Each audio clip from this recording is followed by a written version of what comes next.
December 1, 1966, Staff Sergeant Kaneshiro was an infantry squad leader.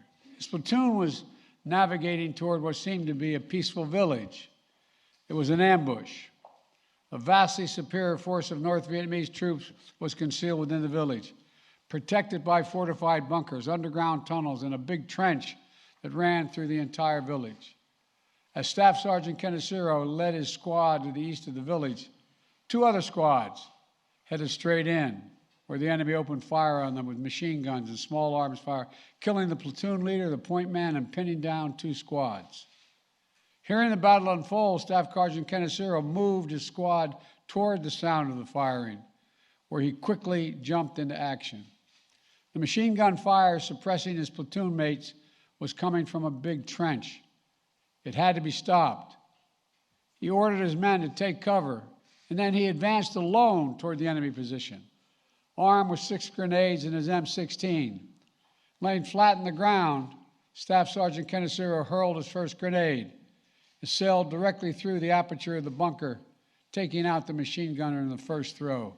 He then jumped into the trench alone, moved along the trench for 35 meters, clearing the enemy as he went.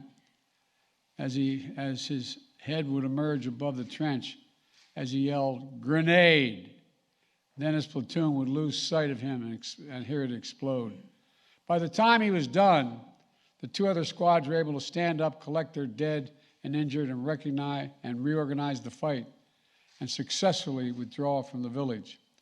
According to the eyewitnesses' account of the battle from Staff Sergeant Haskett, Kaneshiro's bravery in single-handedly clearing the trench averted what might have been, quote, a disaster for the whole platoon.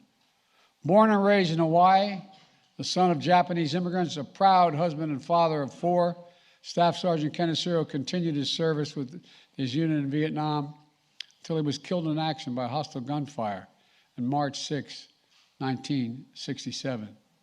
Today, his memory lives on in the lives he saved, in the legend of his fearlessness, and in the hearts of the family he left behind.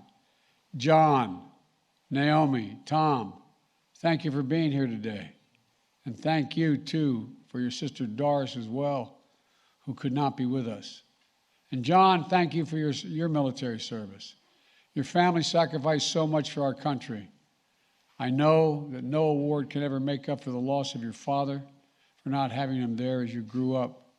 But I hope today that you take some pride and comfort in knowing his valor is finally receiving the full recognition it has always deserved.